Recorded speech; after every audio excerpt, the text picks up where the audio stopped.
It's 7 o'clock, so we'll go ahead and get started. I do appreciate everybody that's come in this evening. I always like to start on time and be respectful of everyone's time. So tonight, I'm going to introduce myself. We'll jump straight into the presentation. Like always, to keep yourself on mute. If you have any questions, hold them till the end, or you can put them in the chat either way. And tell you guys just a little bit about myself so you know that the information I give you is based on experience and not just somebody sitting and researching. I've been in the restaurant business for 46 years plus. I worked for all those different companies you see listed there, from management all the way into being a trainer, corporate person. I was the guy that used to come around and do inspections. They all hated seeing me. I also had my own street vending business since 1981. So I've been doing this a really, really long time. And I've written 4 books on the subject as well. So welcome to Food Truck 101, putting your food truck puzzle together. We talked about legal things. We talked about the number side of things. We've talked about the partners you need to be successful in business. And tonight we're going to be talking about the revenue streams. There's several potential revenue streams that a food truck or food cart could have. And we'll talk about some you probably already know, and then we'll talk about some you may not have thought of. So before I jump into the actual presentation, would anybody like to share their favorite place to set up or their favorite event that they go to? And while your guys are thinking about that, I'll share my favorite. In the area that I live in, they stopped doing it since COVID, but it had about a 40 or so year tradition. It was called the Mullet Festival, and mullet is a fish. So every year in October, they would have the Mullet Festival, and it grew over the course of many, many years, got to be a big, big event in our area. It would draw about 40,000 people over the course of Friday night, Saturday, and Sunday.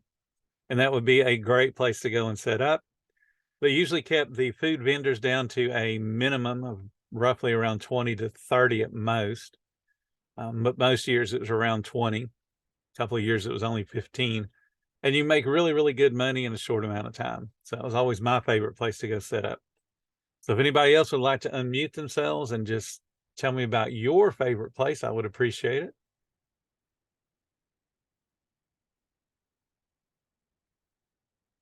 And Nicole says she loves smoked mullet. I never really thought about trying to eat the mullet. I always just went to the Mullet Festival. Oh, you got to try eating it. Saltines and a Pepsi, nothing better. Huh? Does sound good. It does sound very good. I was more interested in selling my hot dogs and my stuff down there than I was checking out the other vendors. Probably should have participated a little bit more. Absolutely. I'm wondering, does anyone have any luck of doing like Home Depots and Lowe's and stuff like that? Because we have the hot dog part. Right. I have done Lowe's from a hot dog cart, just real quick. Most Lowe's fall under the Street Eats umbrella. So you have to go through that particular website to get all signed up. And they take a pretty sizable rent, and they have really weird hours that you have to operate. And they're not real conducive to somebody actually running a business.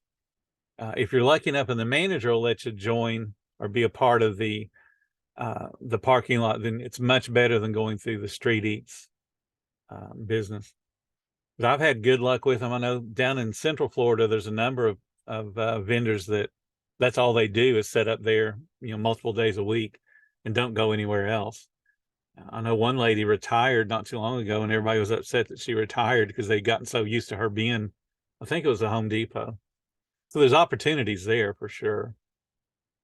Just the process can be a little convoluted depending upon if you're doing a manager or going through Street Eats. But anyway, I'll answer all the other questions at the end of the presentation. We're going to jump into this presentation. There's revenue streams, and these are just some of the revenue streams that are a potential for a food truck, food cart, food trailer. Obviously, you can drive a route.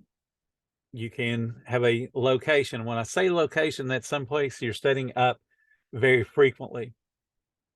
Lowe's, for instance, or Home Depot. An event is something that you attend and you're participating in a bigger adventure.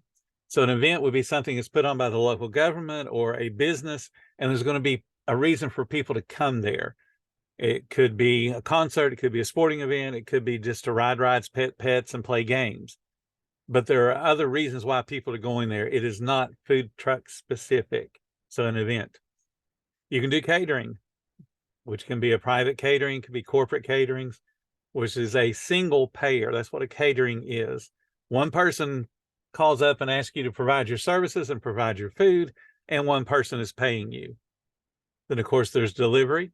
It can be not only third party, but also you can self-deliver, online ordering, and then you can sell your own merchandise.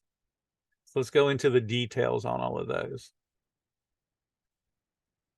On routes, you need to think about like an ice cream truck, where you're driving around, you see some guests and you pull over and stop. There are actually some towns that require you to move. They'll let you park for 15 minutes, 30 minutes, maybe even an hour, and then they expect you to move on, whether you have a line or not. Not exactly conducive to running a great business, but there are towns that do that. But a route could also be you're changing location from day to day. I had 4 different places I would go and set up in the little town that I used to work out of. And I would every Thursday be at the same location, but I was only there Thursday. Then I was in a whole different neighborhood on Friday, but I was at that same neighborhood every single Friday. Did the same thing on Saturday, same thing on Sundays. So I had a different place I was going. So somebody that was following me, yeah, it looked like I was traveling a route, but I only set up in one place per day. And that moves us into the second way you can make money, second revenue stream, is a location. That's a place where you sell individual items. You're selling meals to the general public at large. You're depending upon your own marketing. You're depending upon the foot traffic that's in the area that you're at for the impulse shoppers. But you're responsible for your own business, your own sales. Now think about a brewery. A brewery is an opportunity for you to set up and make some money, but it is up to you to generate your own sales. There's 2 lines of thoughts that we see in a lot of the Facebook groups. One is food trucks are so popular that everybody should have us at their event for free because we provide a service. Okay, that's a good line of thought. So why would you go to a brewery and say, hey, dude, I want you to guarantee me a certain amount of money tonight? You can't be both. If you're so darn popular that places should give you rent for free, why should you ask a brewery or anybody else to guarantee your business?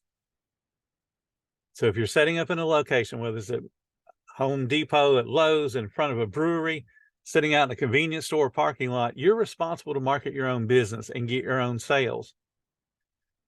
One of the places I went to was a vacant lot. It was an old rundown convenience store. The owner let me park there for nothing if I would agree to cut the grass and keep the weeds down. So I would do that every couple of weeks and be able to park there for free. But I also had to market myself to get people to come eat my food.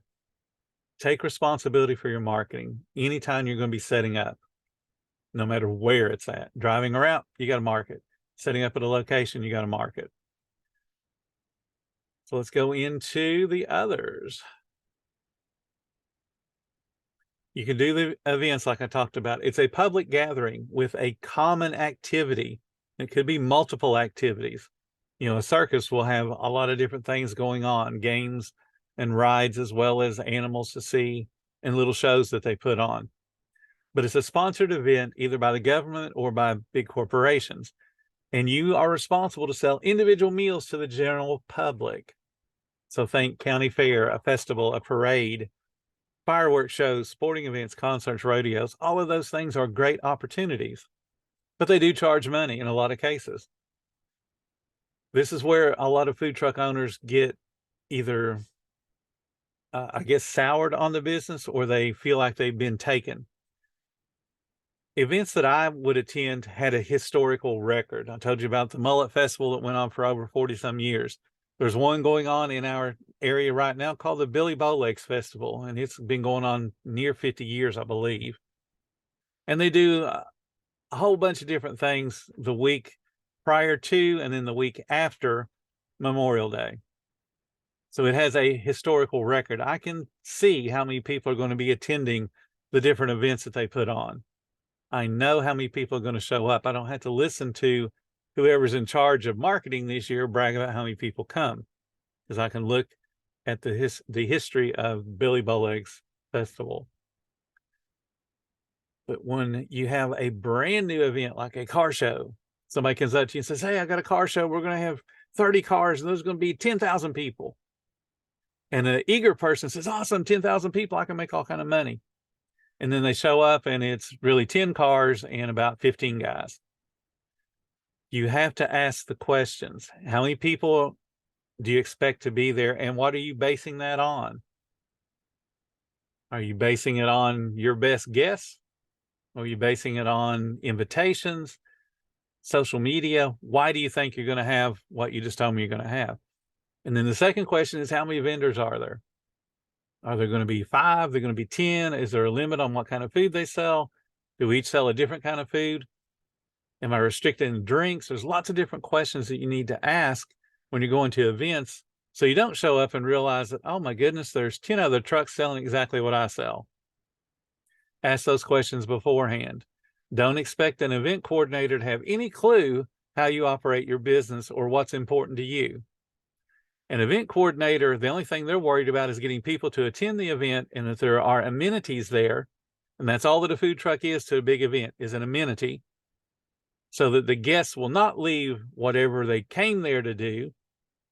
Because if they come there to ride rides and pet pets, at some point the kids get hungry. The event coordinator does not want anyone to leave, so they want food trucks there to feed the people. But the food trucks are not the show. The food trucks are just an amenity, and an event could do without you. So don't get the big head and think, well, they got to have us.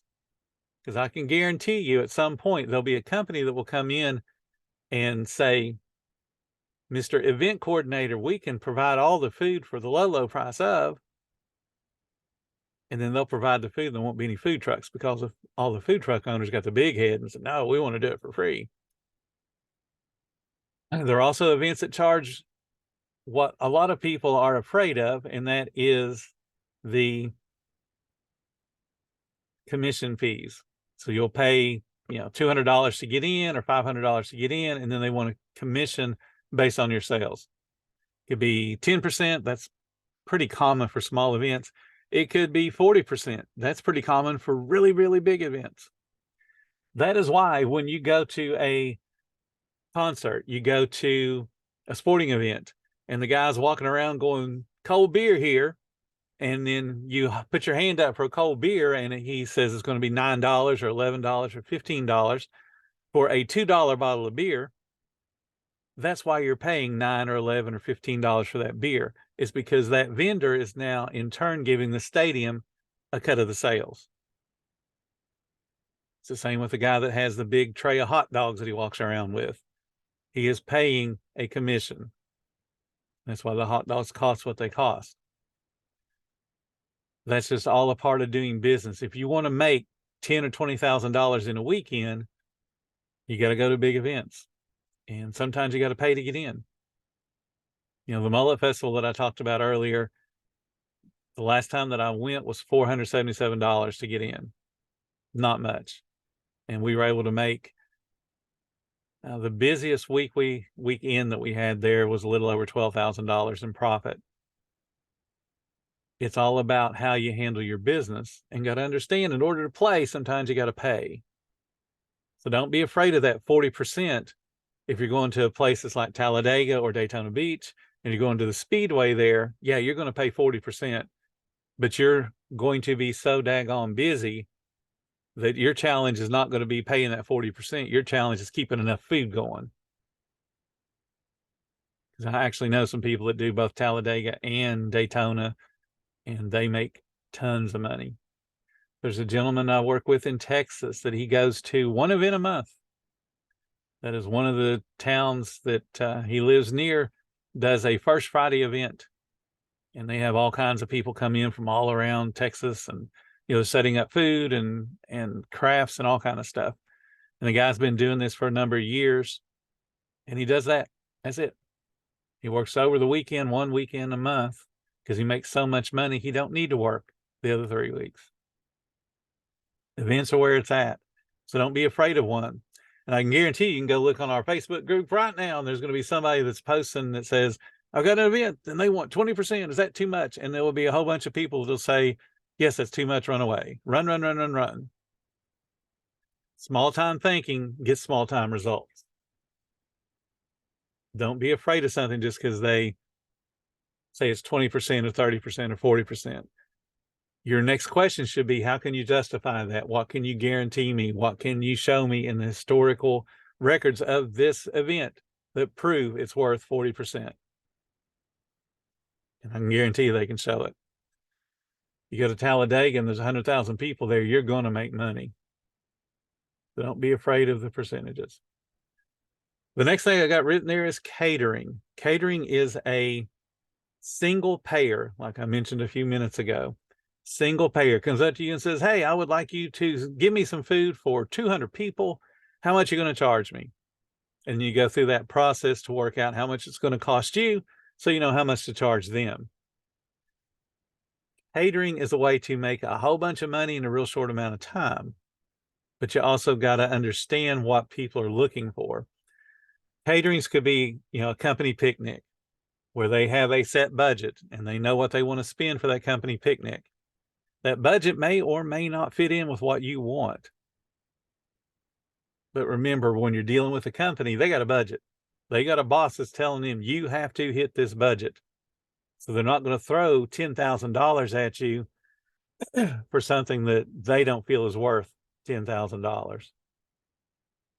You can do employee appreciation days. You can do customer appreciation. You can do weddings and graduations and parties and all different kind of things. But the key common thing here in catering, single payer, a finite amount of food you have to prepare.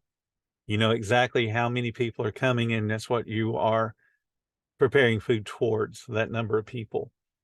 You get one check, drop off the food or serve the food, and you're out. Easy, easy money. Now, how you should do a catering, especially on the estimate side. I have a spreadsheet in the group that explains how to do a catering as far as an estimate goes. But here are the key things. Portion out the food based on the head count. If they tell you there's going to be 200 people, figure 220, 10% extra. And put all your food based on 220 people showing up. And work out the portions for every bit of food. Okay, so the food costs you what it costs you. You cannot negotiate that price. If it costs you $1,000, it's costing you $1,000.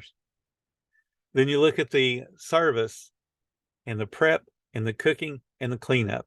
All of those are finite amounts that you know about how long it's going to take you to prep, how long it's going to take you to serve, as well as clean up and as well as to cook. So that's a labor amount.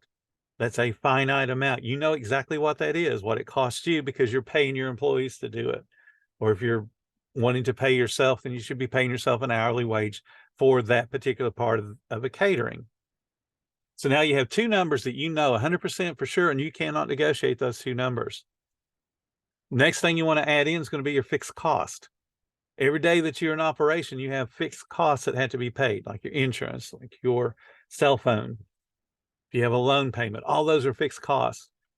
And you would take that monthly payment divided by the number of days you're open. That's your daily fixed cost. That has to be added in. That can't be negotiated either. The only number that you can negotiate is going to be your profit. So if somebody says, I have 200 people I'd like you to feed, and this is my menu, and you give them a price, you want to do it on a head count. Each human being that I'm going to feed is going to cost you $25, $30, whatever it works out to be. You don't give them any details on the food. You don't give them details on travel, none of that. Because travel also has a finite amount. You know exactly how far you're traveling. You know exactly how much or how little gasoline is going to take for your vehicle. You know those expenses. So again, the only thing you're negotiating is the profit. So if somebody says, I can't really afford that, you can knock it down if you want, but it's coming out of where? your bank account. Because you can't reduce the food because you already committed to that. You can't reduce the labor because the labor is what it takes. Fixed costs are fixed costs. You can't negotiate those. They're not moving the party closer to you, so you can have less expense on travel. So the only thing you ever negotiate your own profit. So you got to understand what that profit is before you even go into negotiations with anybody. So that's what a catering is. Caterings are great opportunities for a big amount of money, short amount of time. Then we got delivery. Delivery is third party, or you could actually self-deliver, meaning that somebody calls you up and says, I want a delivery. You send an employee out to do the delivery of your food. Delivery has to make sense for your food type. And you need to experiment with your food and driving at different distances to see how it holds. There are some food products that should never, ever be put into somebody's car to travel. Because the second that you stop cooking it, the food is steaming. It's releasing moisture. And if you put that moisture or put that sandwich or whatever your product is inside a closed container, now it's steaming itself. So you've taken something you may have intended to be crispy and turned it into something that is no longer crispy. So does your food travel? If it travels well, like pizza travels extremely well, a lot of pastas travel well, there are products that do travel well. Then you can do third-party delivery. Third-party delivery is expensive. So you need to make sure that you're adjusting for that price differential. Taking DoorDash, for instance, they may take 20% of your sales on your delivery orders. So you got to bump up in some way the fees. So you bump up your menu prices when it's online ordering through a third party. If you're going to self-deliver, then obviously you don't have that expense. That's what makes self-delivering more attractive to people. But delivery is a way for you to increase your guest base and get your food out into other people's hands. If you're going to use third-party delivery, use it to your advantage. Because all these third-party delivery companies, they are not what you think they are. You would think that they are third-party delivery companies. They promote themselves as informational companies or a technology company. That's what they do. They collect information. They collect buying patterns. So now they have that product to sell to big corporations. So if you're going to get into the third-party delivery, understand what they are and how you can make money with them. But for me, I would rather collect all the information myself and then deliver myself. But I would deliver in a nice, tight area. Back in the old days with Domino's, back when they used to talk about 30 minutes or it's free, so we're talking a long time ago. One of the things that Domino's used to do, and this is counterintuitive, is when they felt like a store needed to increase its sales, they would actually shrink their delivery radius because that meant they were giving better service to the people within that new radius. And because you give better service, you increase your repeat business. So you have hotter food going out, you have faster food going out. And most people would do the opposite. Oh, we got to raise sales. We need to increase our delivery area. That's why I said check and see how well your food travels, so you know how far you can push it. There's online ordering. Of course, that would be a guest pickup. That makes your life real easy because you don't have to take an order. I would promote a lot of online ordering, especially if you're in an office complex or a downtown area where there's lots of people that are on a lunch break. Promote it to them. Please order online and save yourself the wait. The food will be ready as soon as you come downstairs, as soon as you come out of your office. I work with some trucks in Houston and they say it's awesome. They've got almost all of their people trained to place the order online. All they got to do is just have it bagged up with a name and make sure the name matches the person that steps up. And they're able to do, $700 to $1,000 in a couple of hours at lunch. And they are thrilled to death because they're not waiting on a whole bunch of people. Online ordering has its place. a lot of brick and mortars are actually going to some type of online ordering, or being able to order from your table with a little, a little tablet that's locked into the table. They're doing that because they're having a shortage of servers, for one. It makes more money for the business, for two. Same deal for you. Take advantage of that technology. Get online ordering up. It doesn't cost much. I think Square's 50 cents or something to get online ordering. It's not a whole lot. Just understand that if you're going to have a heavy presence of online ordering, your credit card processing fees go up, because that's a card not present transaction. So it's going to be a little bit more expensive that way. But you can make up for that too. But online ordering is something a lot of food trucks need to explore and give themselves one more avenue stream there as well, one more revenue stream. Then, of course, there's the basic merchandise, hats and shirts and aprons. Or how about this, when you do a gift pack with maybe a recipe and some of the dry goods that would go in that recipe, your logo's on maybe a oven mitt or an apron that you're giving. So somebody does barbecues, for instance, we'll give you a bottle of our great barbecue sauce, and here's an apron with our logo on it. Give it to Dad for Father's Day. That kind of thing. So now you've taken your food, getting it into more people's mouths in a more unique way. You could even do pre-made meals where you're having people buy cold meals, put the heating instructions on it, and they pick it up to take back to the office to heat themselves, or they do it for dinner at night. One of the good promos that we used to do when we did breakfast was order your breakfast and get your lunch and take it with you. So we would do things that made sense, for people that were going out on construction sites or wherever. So we'd have that hot breakfast, and then we would do the brown bag lunch. So the guys could come in and get 2 meals from us at one time. Olive Garden does this. When they do the special where you order an entree and then you can get one to take home for half price. Those kind of things. Always be looking for ways that you can get more of your food out there. And certainly merchandising is one of the ways you can get it out without you having to cook all the time. There are lots of people that do the meal prep, is what they call it. You get those neat little containers, looks really fancy, and explain how to heat it up. One of the pizza places that Melissa ran did take and bake pizzas, and they'd sell a pretty decent amount of those. Totally raw. We assembled it, we wrapped it up, and they took it home to bake it in their own oven. Those were nice, easy orders, and we didn't have to spend the money to, cook the product. So that's what the different revenue streams. And hopefully you guys have some questions about that. We'll open it up to questions.